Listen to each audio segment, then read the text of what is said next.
देशभक्त के पिछले एपिसोड में हमने आपको डिटेल में समझाया किस तरीके से एयर इंडिया का ये क्रैश हुआ है अहमदाबाद में और ये क्यों हमारे देश के इतिहास में द वर्स्ट एयर क्रैश माना जा सकता है। चरखी दादरी की अगर आप बात करें तो उसमें at least Indian airlines, Indian carriers involve नहीं थे, लेकिन यहाँ हमारे ही देश में हमारा ही कैरियर इन्वॉल्व है और इतने सारे लोगों की यहाँ जान गई है। 241 ऑफिशियल डेथ काउंट है जहाँ तक प्लेन की बात हो, एयर इंडिया के उस फ्लाइट की बात हो, और जहाँ तक बीजेएमसी की बात है अभी तक कुछ मौतों की पुष्टि हुई है, लेकिन ओवरऑल फिगर्स अभी सरकार ने रिलीज नहीं किए हैं कि ग्राउंड में कितने लोग मारे गए हैं। सरकार कह रही है पहले पूरा डीएनए मैचिंग होगा, एनालिसिस होगा, उसी के बाद सारे नाम रिलीज किए जाएंगे, तो डेथ टोल अभी भी बढ़ सकता है। पिछले कुछ घंटों में प्रधानमंत्री नरेंद्र मोदी भी उन्होंने जाकर मौके का पूरा जायज़ा लिया, स्टडी किया सिचुएशन को, किस तरीके से राहत पहुंचाई जा रही है।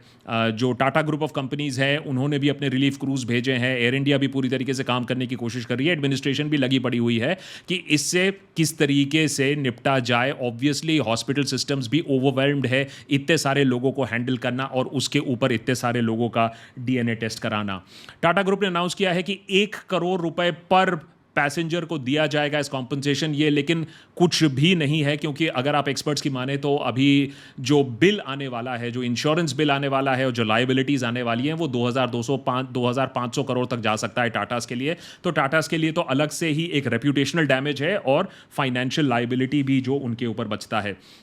इस सब ग्लूम एंड डूम के बीच में passenger from seat number 11A जो मिराकुलसली बच जाते हैं इतने बड़े क्रैश, इतने बड़े एक्सप्लोजन से, तो उन पर भी काफ़ी मीडिया फोकस आया है। अनफॉर्चुनेटली जिन लोगों की जान गई है उनमें इतने ट्रैजिक स्टोरीज़ हैं, मैं उन चीज़ों को यहाँ डील नहीं करूँगा क्योंकि मैं मानता हूँ वो पर्सनल इश्यूज़ हैं और उनको हाईलाइट करना मेरे ख्याल से अच्छा नहीं होगा। देशभक्त का आज का एपिसोड बनाने का एक और मकसद है। कल हमने आपको ब्रीफ तरीके से बताया था कि किस तरीके से फ्लाइट लेते समय सबसे सेंसिटिव पॉइंट होता है एयरक्राफ्ट के पूरे फ्लाइट में, ड्यूरेशन में सबसे जो एक महत्वपूर्ण और एक सेंसिटिव और डेलिकेट पॉइंट होता है और वो है टेक ऑफ वाला पॉइंट। और यहाँ कितनी गलतियां पहले भी हो चुकी हैं, किन किन वजह से हो चुकी हैं, उसके बारे में हमने कल बात की।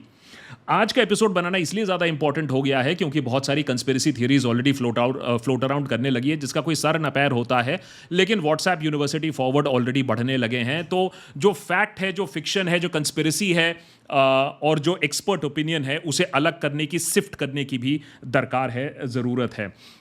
सिविल एविएशन मिनिस्ट्री ऑलरेडी इस पर इन्वेस्टिगेशन जांच शुरू कर चुकी है और ये बहुत इंपॉर्टेंट है।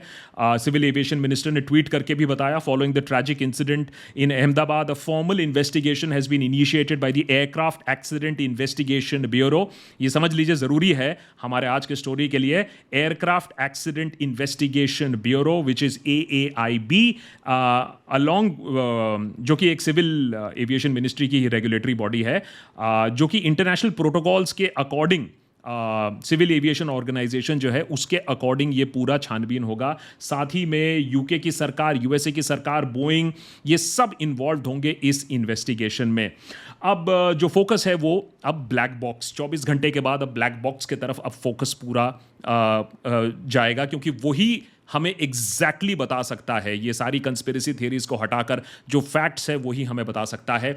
24 घंटे बाद ब्लैक बॉक्स तो मिल गया है और अब शुरू होता है ऑफिशियली साइंटिफिकली छानबीन जो होगा। अब वैसे ब्लैक बॉक्स ब्लैक नहीं होता है, ऑरेंज कलर का होता है और इसे बनाया जाता है एक क्रैश को विस्टैंड करने के लिए, फायर, वाटर, अंडर वाटर, सब जगह सर्वाइव करने के लिए इसे बनाया जाता है। और कमर्शियल एयरक्राफ्ट में ऐसे में 2 रिकॉर्डर्स होते हैं, फ्लाइट डेटा रिकॉर्डर FDR, ये पूरी चीज़ें जो टेक्निकल पैरामीटर्स हैं वो लॉग इन करता है कि प्रेशर कितना है, स्पीड, ऑल्टीट्यूड, इंजन परफॉर्मेंस, ये सारा सेकंड टू सेकंड रिकॉर्ड होता है। और दूसरा होता है cockpit voice recorder which is called the CVR।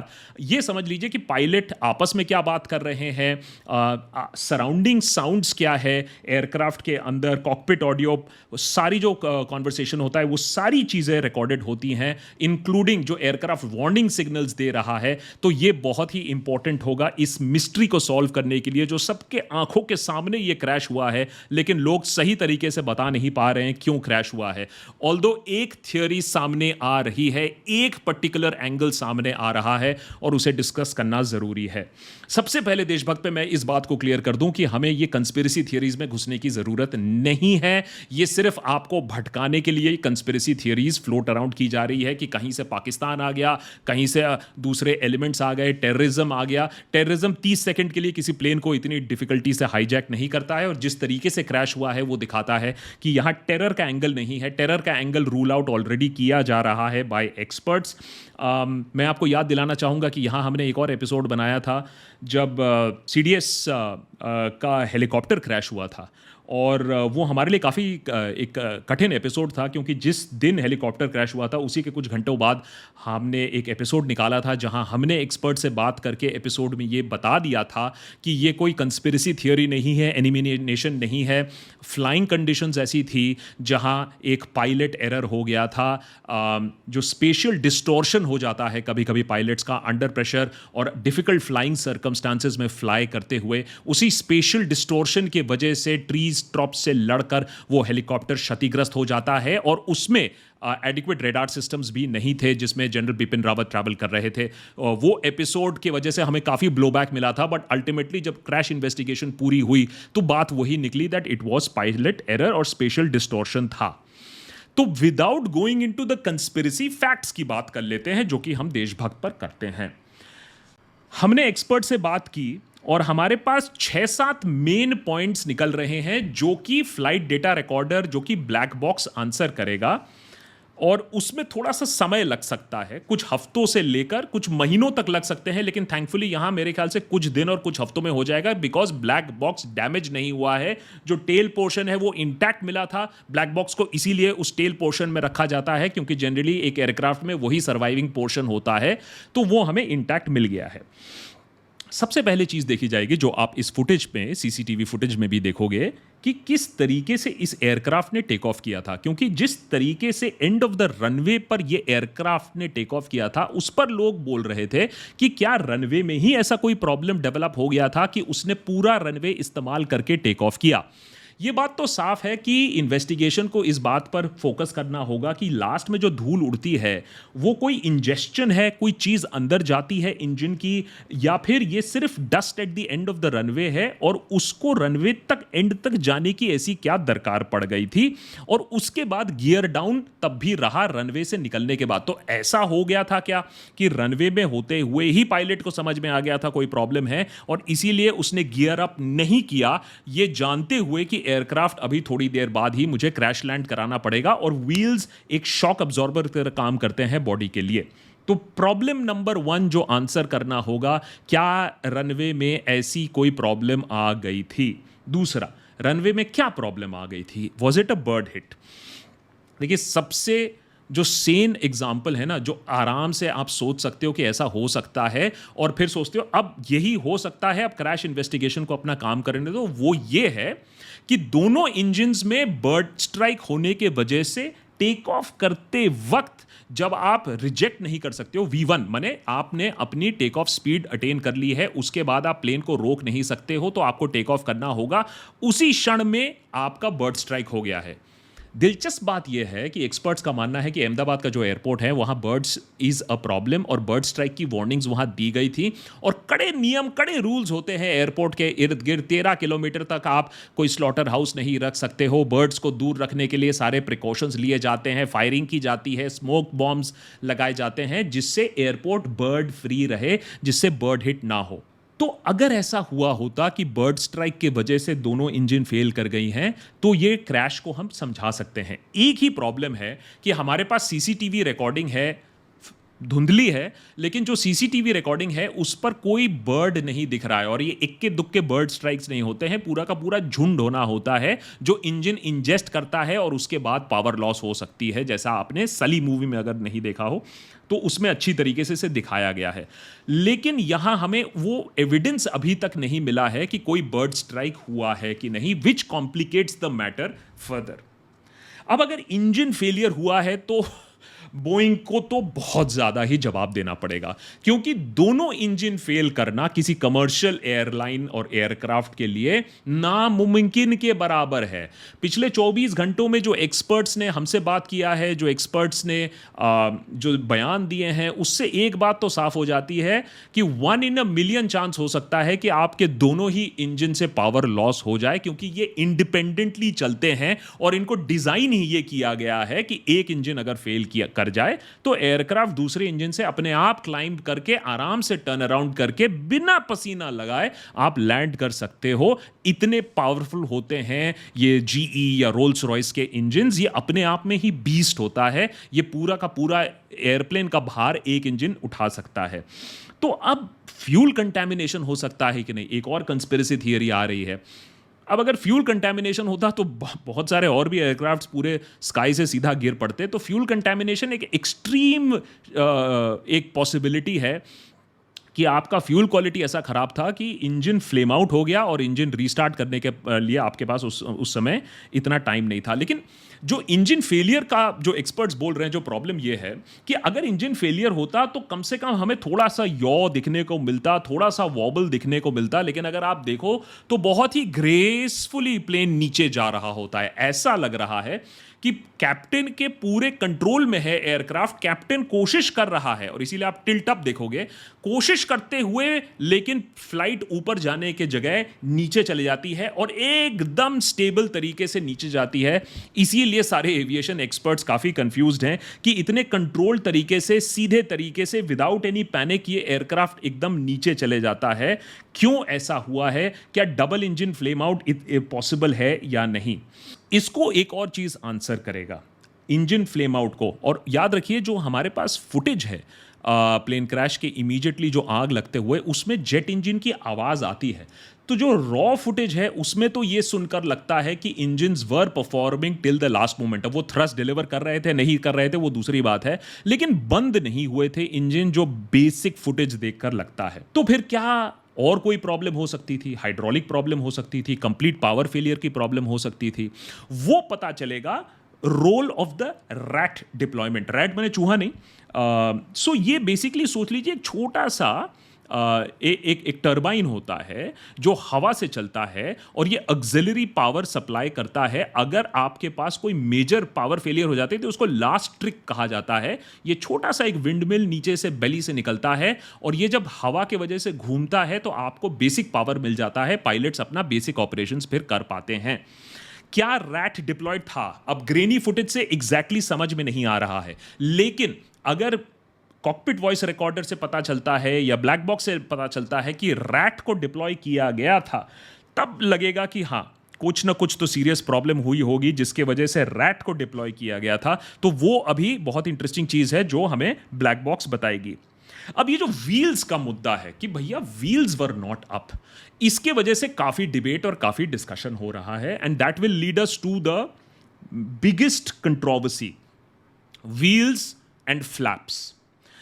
Generally 50 feet जैसे ही एयरक्राफ्ट अटेन कर लेता है, 50 फीट के आसपास व्हील्स को पायलट ऊपर कर लेता है। वाई? बिकॉज बहुत ज्यादा एरोडायनामिक ड्रैग क्रिएट करता है। जब इतने बड़े बड़े व्हील्स और उसके कवर्स नीचे ड्रैग कर रहे होते हैं तो वो एयरक्राफ्ट को सच्ची में एरोडायनामिक नहीं बनने देता है।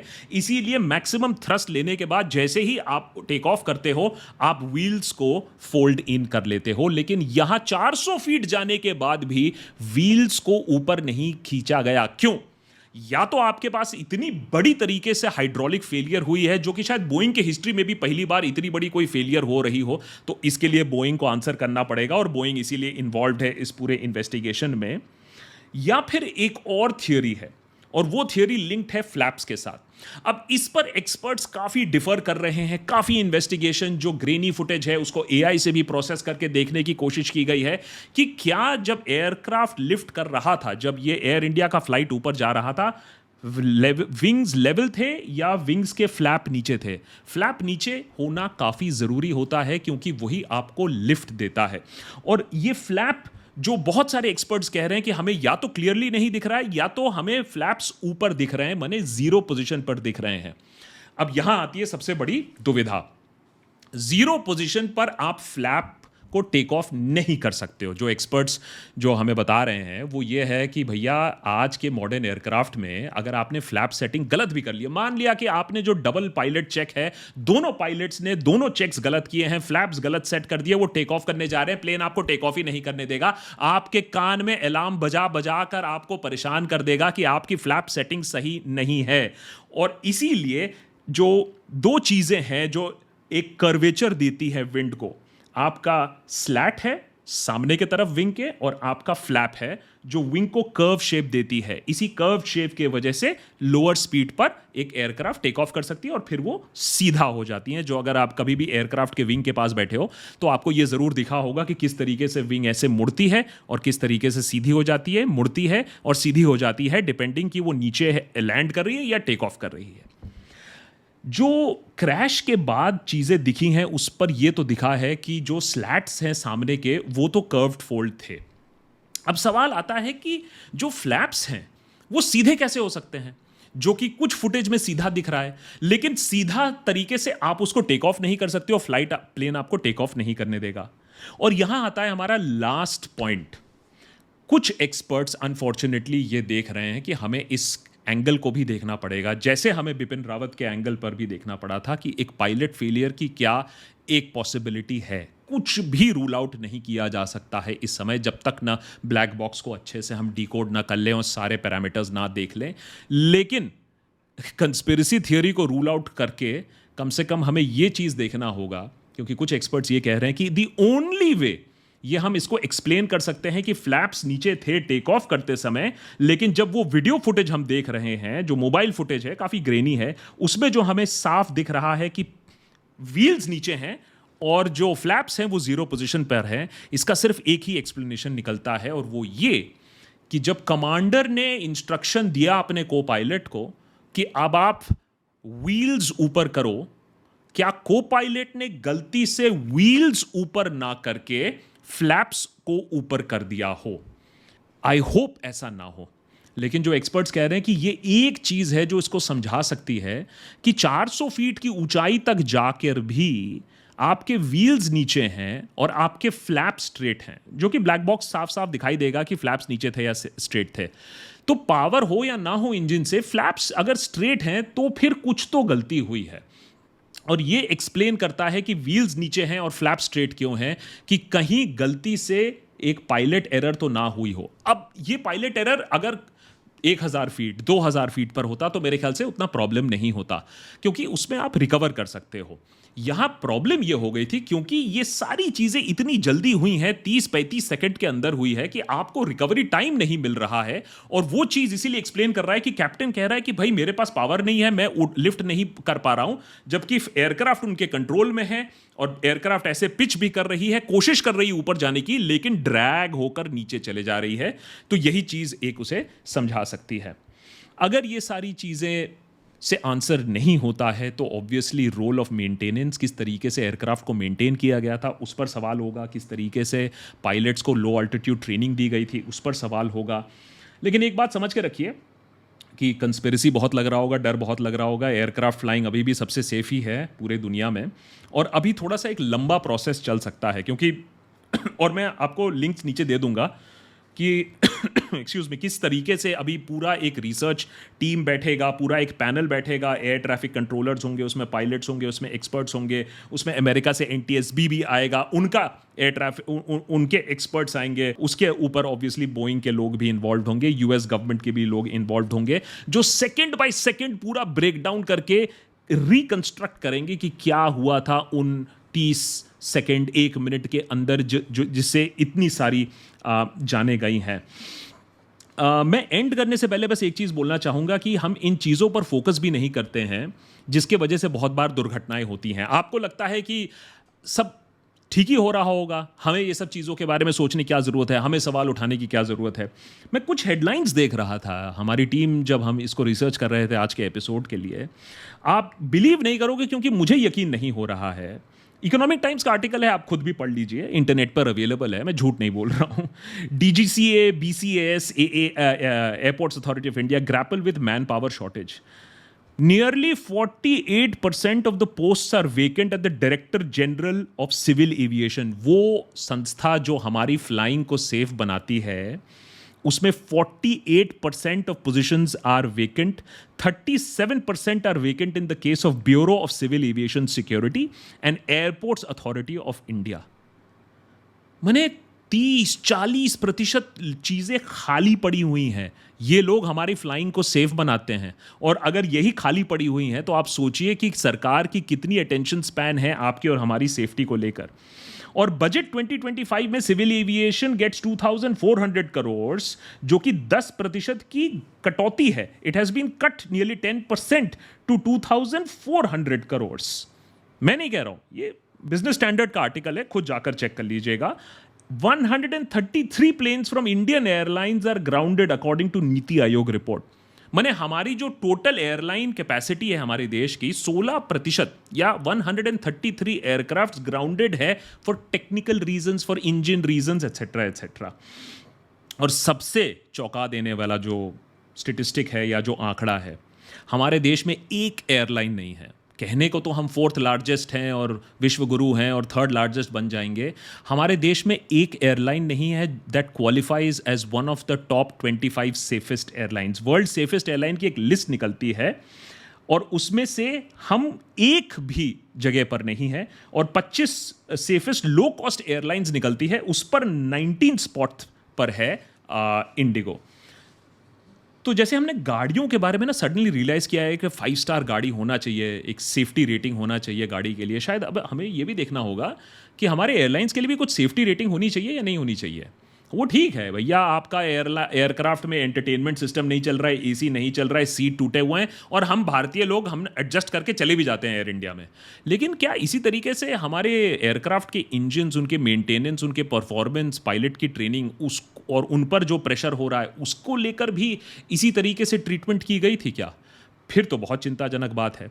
फ्लाइंग इज सेफ, लेकिन सरकार की, एडमिनिस्ट्रेशन की, एसोसिएशंस की रिस्पॉन्सिबिलिटी बनती है कि वो सेफ को सेफ ही रखे. But at the end conspiracy theories में मत जाइए. ब्लैक बॉक्स मिल चुका है, इन्वेस्टिगेशन ऑन है.